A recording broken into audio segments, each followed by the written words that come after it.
प्रिय छात्रों, कल हमने पढ़ा अलंकार के भेद। अलंकार के भेदों के अंतर्गत हमने जाना कि अलंकार के दो भेद होते हैं, शब्दालंकार और अर्थालंकार।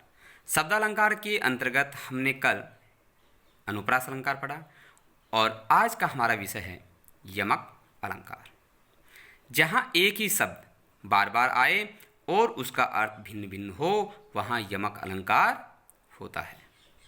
अर्थात कविता की कोई पंक्ति हो, उस पंक्ति में एक शब्द बार बार आए, यानी वो रिपीट हो रहा हो, उसकी बार बार पुनरावृत्ति हो और उसका अर्थ अलग अलग हो, तो वहाँ पर यमक अलंकार होता है। इसको हम उदाहरण से समझेंगे। इसका पहला उदाहरण है काली घटा का घमंड घटा। यहाँ पर घटा शब्द दो बार आया है, लेकिन दोनों जगह इसका अर्थ अलग अलग है। पहले घटा शब्द का अर्थ है बादल, जबकि दूसरे घटा शब्द का अर्थ है घटना अर्थात कम होना, कि काले बादलों के समूह का घमंड घट गया अर्थात कम हो गया। दूसरा उदाहरण इसका कनक कनक ते सो गुनी मादकता अधिकाय वा खाए बोराए जग या पाए बोराए। यहाँ पर भी कनक कनक शब्द दो बार आया है, लेकिन एक कनक का अर्थ सोना है तो दूसरे कनक शब्द का अर्थ है धतूरा। कनक कनक ते सो गुनी मादकता अधिकाय, मादकता यानी नशा, अधिकाय अर्थात बहुत ज़्यादा, कि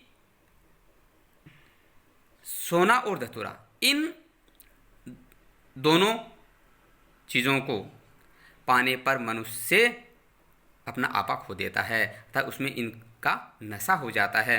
वाह खाए बोराए जग, वाह मतलब उसको, ये उसको दूसरे शब्द के लिए, दूसरे कनक शब्द के लिए आया है कि धतूरे को खाने पर जग बोरा जाता है, अर्थात उसमें उसका नशा आ जाता है, व्यक्ति पागल हो जाता है। या पाए बोराए, या मीन्स इसे, ये इसे शब्द पहले कनक शब्द के लिए आया है, इसका अर्थ है सोना अर्थात गोल्ड। या पाए बोराए अर्थात इसको पाने पर व्यक्ति बोरा जाता है। तो यहां पर आप देख रहे हैं दो बार कनक कनक आया है। पहले कनक का अर्थ है सोना, जबकि दूसरे का अर्थ है धतूरा। शब्द सेम है लेकिन अर्थ दोनों का अलग अलग है, इसलिए यहां पर भी यमक अलंकार हुआ।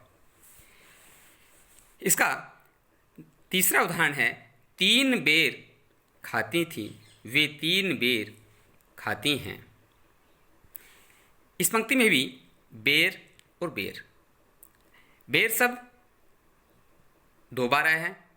बेर शब्द की पुनरावृत्ति हुई है, लेकिन दोनों जगह इसका अर्थ अलग अलग है।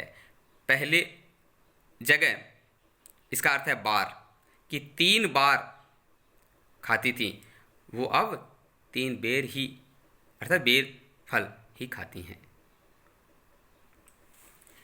मैं सोचता हूँ आज का ये यमक अलंकार आपको समझ में आया होगा। बहुत बहुत धन्यवाद। कल हम श्लेष अलंकार के बारे में पढ़ेंगे, तब तक के लिए धन्यवाद।